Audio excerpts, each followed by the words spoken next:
Ayan mga Lods, welcome to my channel Don Paborot. For today's video mga Lods, pasyal natin ang Daang Lungsod, Oslob, Cebu.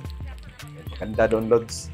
At sa tabi ng dagat, papuntahan natin may bukal mga idol. Tara! Yan ito na Lods, yung mga bukal na sinasabi ko.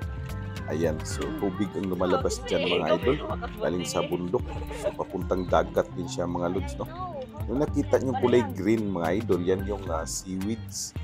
So paghapon mga Lods, maraming namumulot ng mga shells dito.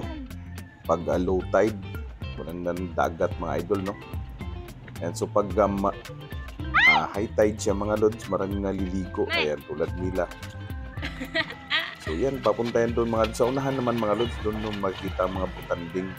Yan, so video din tayo doon mga idol. Ang kinaganda lang dito mga Lods, bawal magkalat dito dahil pag nakita kang magkalat dito may multa. So napakalinis ng lugar nila dito mga idol. Yan mga idol, mamaya pag nakabidyo tayo doon. Tagalog ha. Hi guys. Nandito kami sa Oslob, Daang Lungsod, Cebu City. Ang ganda-ganda ng lugar nila, sobra. Andito po kami sa may bukal. Ayan no. Mayroong bukal dito na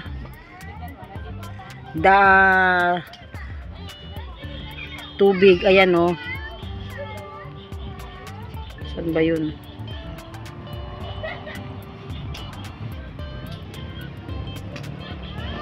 Ayun yung bukal niya. Ayan.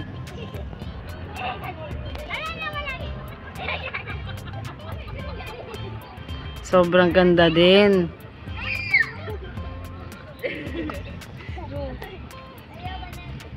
Ayan.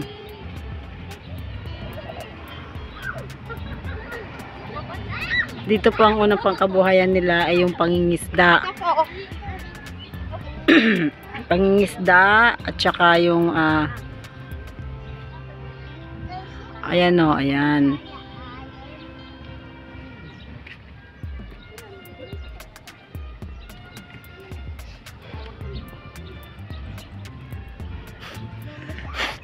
At saka malapit na po dito yung Budanding. At meron ditong mga falls na magaganda. Ano po ba?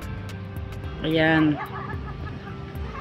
Then shout out nga pala ko sa Daang Lungsod, Oslob, Cebu, no? Sila Ma'am Joy Duroon, Nets Duroon, Jason Duroon, and Duroon family. Thank you mga idol.